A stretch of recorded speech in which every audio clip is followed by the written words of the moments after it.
Honorable Judge Michelle Vilas, presiding. You may now be seated. Present prosecution, Attorney Genevieve Barangay. Present defense attorney Rixie Quinones. The accused, Mark Angelo Iman, is also present. The purpose of this pre-trial is to simplify the issues: admissibility of evidence, mark documents, and explore stipulation or possible plea bargaining. Prosecution counsel, please outline your case.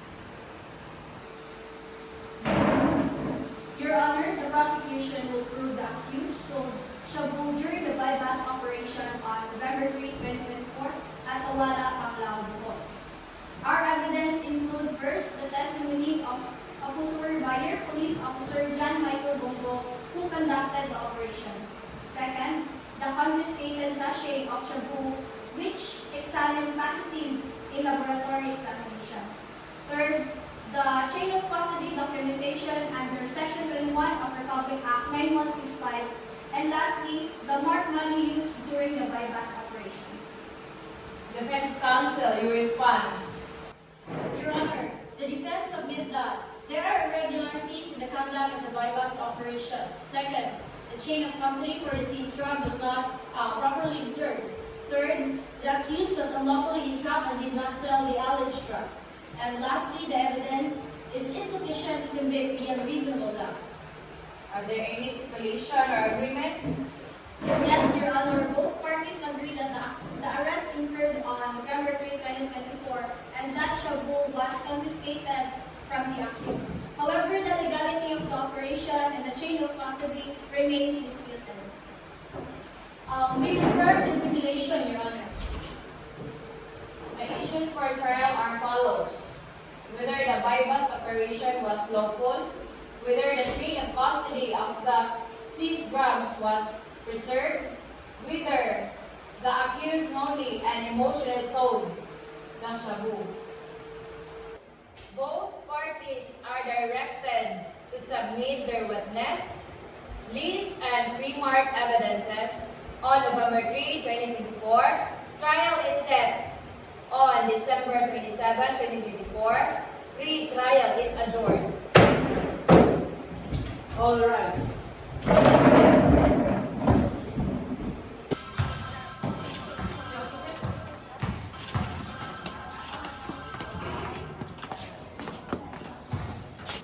All right, Honorable Judge presiding. You may now be seated.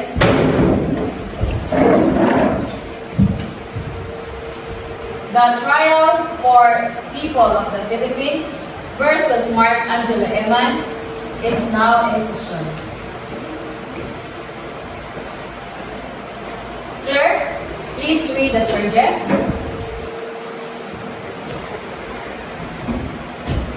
Mark Angelo Iman, you are charged with violation of Section 5, Article 2 of RA 9165 for allegedly selling dangerous drug shabu to a pusher buyer during a bypass operation conducted on November 3, 2024. How do you plead? Not guilty, Your Honor.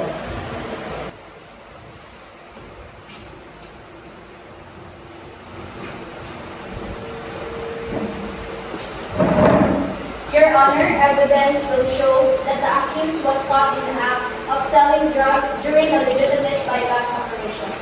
We will show the testimony, physical evidence, and documentation proving guilt beyond reasonable doubt.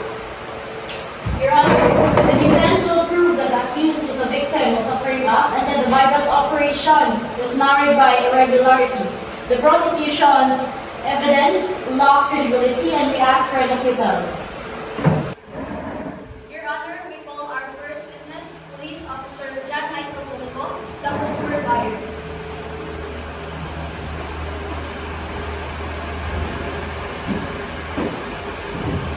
Police Officer John Michael Bungo, please raise your right hand.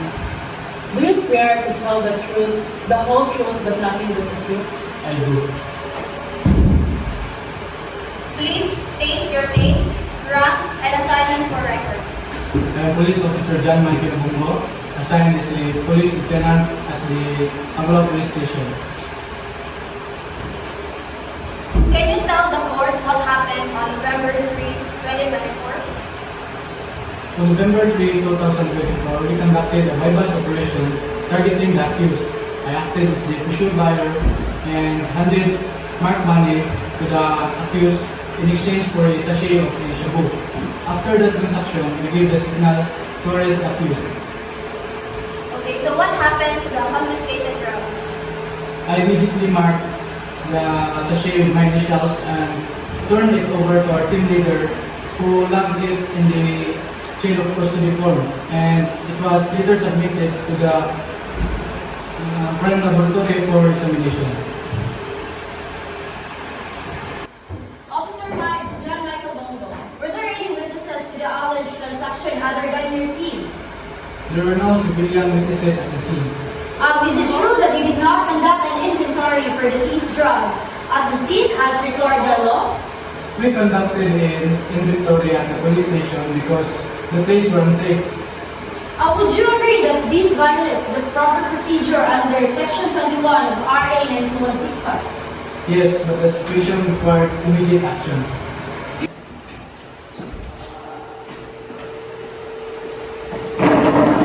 Your Honor, people are second witness, Fatima Remo, forensic expert.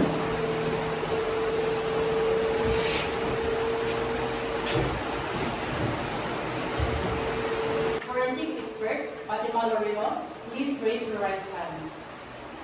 Do you swear to tell the truth, the whole truth, but nothing but the truth? I do. Please state your name and assignment for the record. I am Fatima Lorejo, forensic expert. Can you tell the court what is the result of the examination? I examined the illegal drugs identified as methamphetamine hydrochloride, or also known as shabu. That's all, Your Honor. Your Honor, we call the accused Mark Angelina to the stand.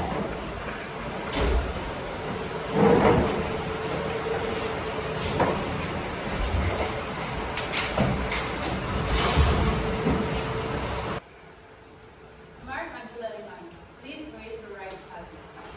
Do you swear to tell the truth, the whole truth, and nothing but the truth? I do. Please state your name and occupation for the record. I am Mark Antuliman and I am unemployed. Where were you on November 3, 2024 at the time of the alleged transaction? I was at home with my family. I was not at the scene of the said alleged operation. Did you ever sell drugs to anyone? No, Your Honor. I was framed by the police officers. That's all, Your Honor.